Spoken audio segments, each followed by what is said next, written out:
Boa tarde a todos. Quero agradecer aqui o deputado Reginaldo Lopes, coordenador, que agradecemos a sua inclusão, nossa inclusão da nossa associação no seu requerimento. Também o deputado Ivan Leite, também, que colaborou também para que pudéssemos estar aqui. Aos colegas também de outros físicos, e demais deputados também presentes. Uma boa tarde a todos, né? Bom, a Anfip, a Associação Nacional dos Auditores Fiscais da Receita Federal, junto com a FENAFISCO, a Federação Nacional dos Auditores do Distrito Federal e dos Estados, em um trabalho anterior, datado de 2019, começamos a fazer um estudo sobre a reforma tributária. Nesse trabalho, coordenado pelo professor doutor Eduardo Fagnani, do Instituto de Economia de Campinas, que foi responsável pela coordenação, que reuniu mais de 40 autores sobre o assunto. E, nesse trabalho, concluímos que a reforma tributária ela é viável e vai trazer benefício para o nosso país e para o sistema tributário como um todo.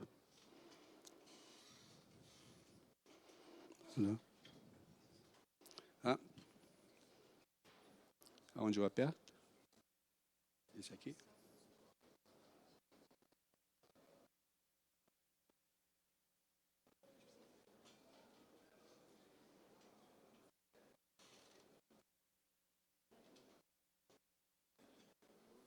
Agora foi demais. Tem que voltar.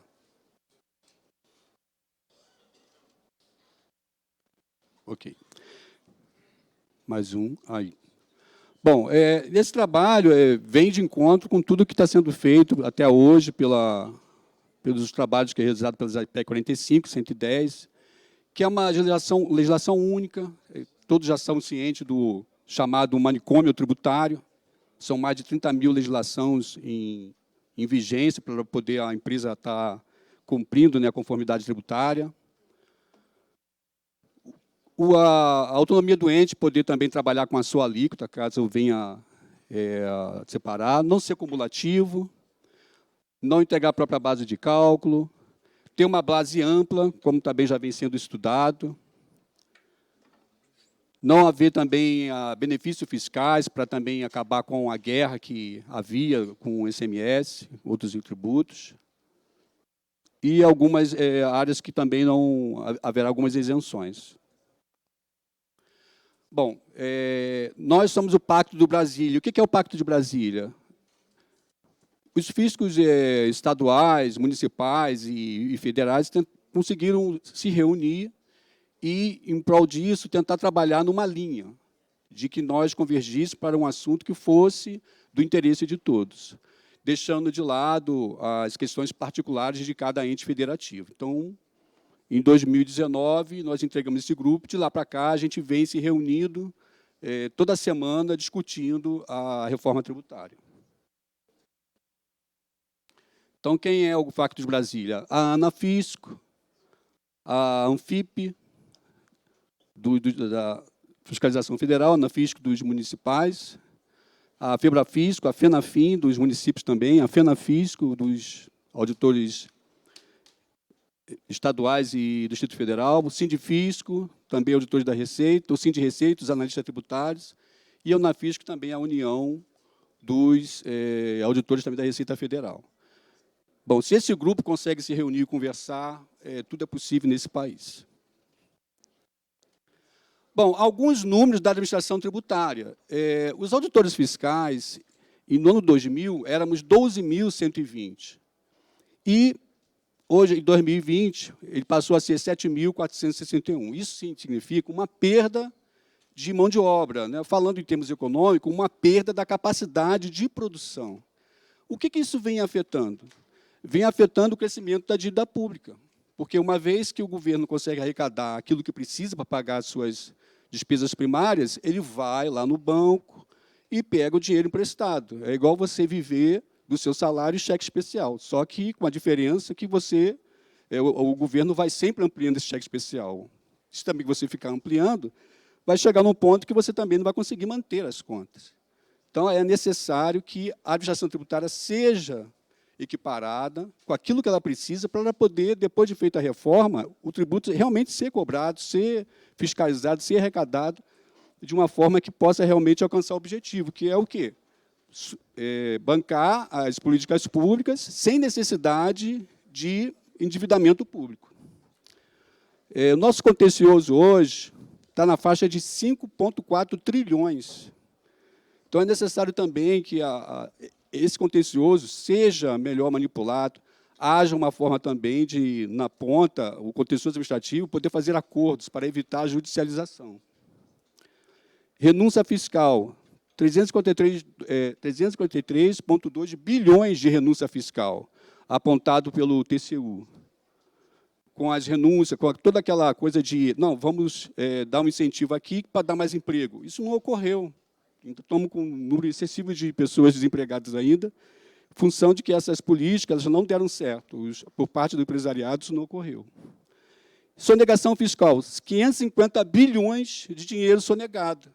Então, é necessário ter uma administração tributária mais rápida, com recurso, com tecnologia de ponta, para podermos chegar no contribuinte, aquele que sonega, e impedir que esse dinheiro seja tirado, né, do cofre da União.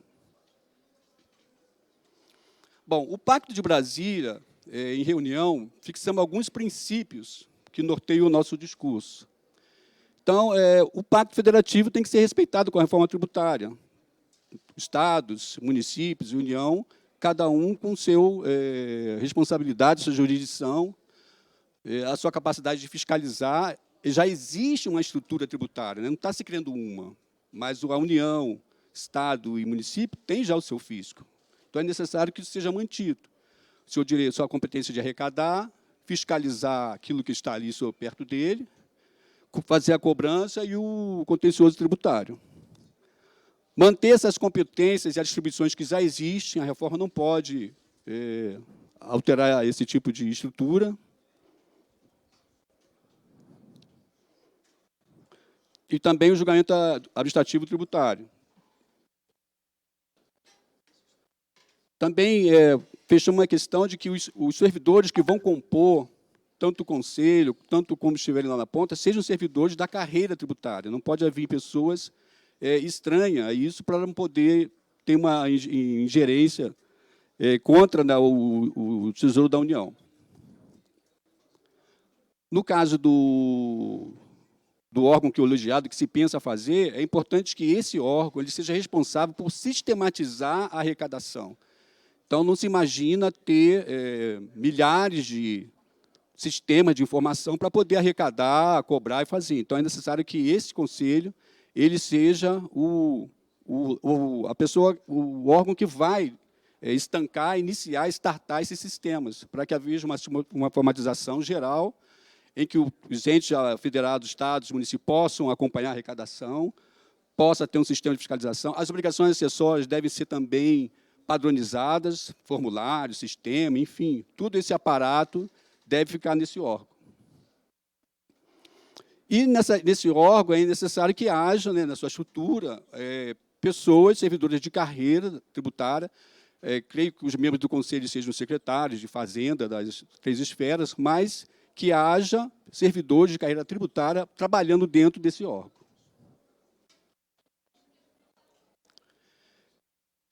A PEC 45 não fala muito sobre a legislação tributária, mas é interessante que alguns, né, subsídios que estão lá na 110 possam vir para poder ter um arcabouço de inicial, né, a PEC não vai detalhar nada disso, vai para uma lei complementar, mas que haja um apontamento para que isso seja tratado e que essa estrutura administrativa seja realmente legalizada. A lei de organização fiscal, que há anos a Receita vem lutando por essa lei, que ainda não ocorreu, mas que possa ser sistematizada para que haja uma administração tributária firme e segura. Todos sabem do evento que ocorreu lá no aeroporto de um funcionário que não deixou uma joia passar. Por que ele fez isso? A questão de você ter um cargo estável, e não importa. Não importa a pessoa, se é o presidente, se é fulano, se é ciclano, é lei. E a lei tem que ser cumprida para todos. A Anfip faz 73 anos. Nós fizemos um hot site que está com todo esse material da reforma, tudo que fala sobre reforma tributária de uns anos para cá estão nesse site, a pessoa pode consultar para acompanhar. A Anfip está à disposição para ajudar nessa reforma, somos a favor, e obrigado a todos pela atenção. Muito grato, Gilberto Pereira, pela manifestação de apoio, de carinho e também de contribuição nesse debate tão importante para a reforma tributária. Quero convidar também para compor a mesa, pedir perdão, desculpas, o senhor Arthur Matos, vice-presidente